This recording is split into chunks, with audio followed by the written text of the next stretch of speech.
Počas môjho života som bol platený za veľa vecí, napríklad z armády ako volontér, ľudia tomu hovoria žoldák, za prevoz, ochranu drog, prevoz, ochranu peňazí, ochranu osôb, prepojenia medzi law enforcementom a biznisami, ktoré boli nelegálne, zavedenie gogobarov, strip clubov, reštaurácií.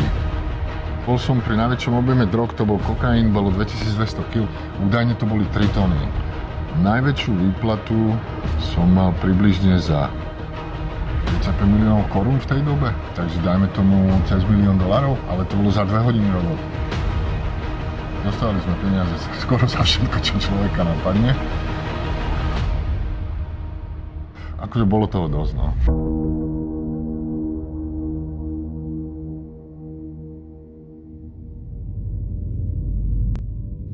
Môj život vyzeral ako dobrodružstvo, ale nakoniec som za všetko zaplatil. Všetko som stratil, skončil som vo väzení, v Thajsku, v Amerike, na Slovensku.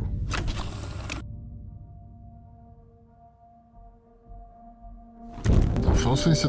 88. vlastne to hlavne to 78. už bolo vojna. Došla vojenská základná služba, apríl 88 má najprv Poprad, výcvikové stredisko spojovacích špecialistov, ak si dobre pamätám. Tam je akože poloročná podôstojnícka škola. Ja na odvode som chcel ísť, čomu sa vtedy nehovorilo špeciálne jednotky, alebo sa hovorili prieskumacie alebo paragáni. Lebo ja som vlastne z rodiny bývalého Baťovca, starý otec a Zodman. My sme boli svojím spôsobom nepriatelia na štátu, jak sa povie vtedy. Preto som sa nemohol dostať k špeciálom takzvaným, pretože som politicky nevyhovoval, či jak to bolo vtedy. Tak hovorím, príjemné s užitočným, niečo sa naučíme, niečo vytrénujeme a hodne sa tam trénovalo, ale len z toho pohľadu, že naši mazáci boli športovci. Takže sa netrénovali taktiky, ale veľa sa športovalo. Sme robili ten orientačný beh, veľa trénovali a lana a kadečo. To všetko upevňovalo aj to, lebo náš šéf útvaru bol profesionálny bodybuilder. No, takže on akože na ten šport dával. No, takže aspoň to sme si z toho zobrali, lebo ináč ma to nebavilo, povedť.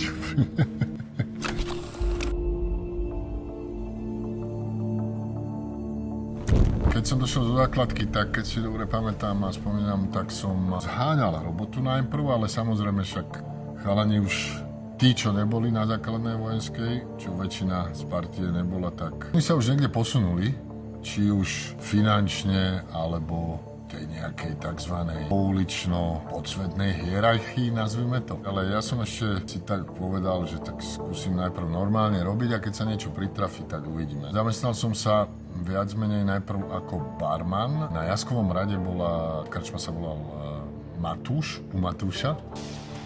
Dole bola krčma s terasou v lete a tak ďalej. A hore sa prerobil vrch na takzvaný nočný bar. Tam bolo veselo. Tak ten nočný bar som mal na starosti. S 2 známymi ako vyhadzovačmi, ktorí boli z Dubravky. Ten najmladší a veľmi dobrý priateľ môj, ja som ho mal veľmi rád, bol Martin Bihari. Neskôr prezývaný Rusa, šéf senickej odnože Sikorovcov. Jak som robil u Matúša, tak došla možnosť sa zamestnať ako vyhadzovač najprv na tie piatky, soboty a potom to mali otvorené chalani aj cez týždeň do druhej. Z tej bývalej partie niektorí sme sa dali dohromady a začali sme robiť v Kamel klube v Karlovke, bývalý Kultúrak.